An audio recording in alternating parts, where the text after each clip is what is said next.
Monsieur le Président Larcher, vous avez accepté d'être le parrain de la première promotion de l'Institut des hautes études des métropoles.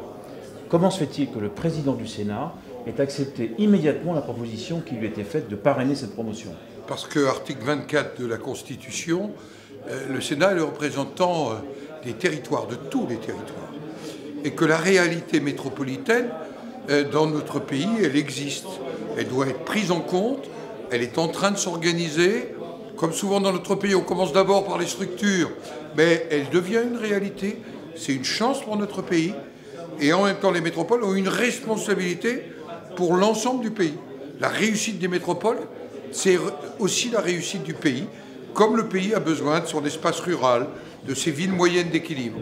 Et je pense que la démarche de l'Institut, c'est d'abord meilleure connaissance, mais aussi à porter la connaissance des autres, pour éviter d'opposer les uns aux autres, de penser qu'il y aurait un modèle dangereux et un modèle vertueux.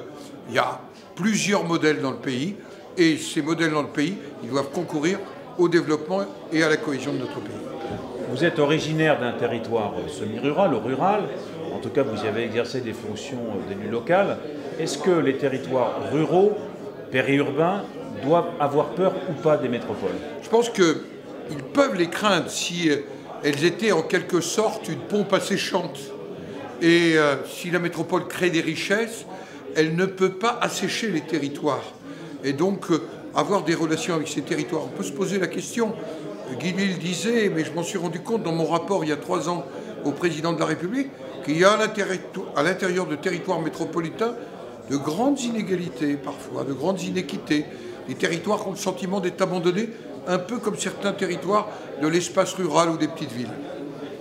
L'inventeur du concept de millefeuille territorial vous pose la question. La métropole est considérée comme une couche de plus.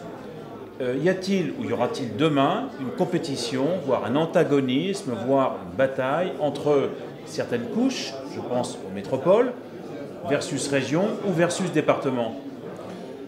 Je pense qu'il y aura des ajustements.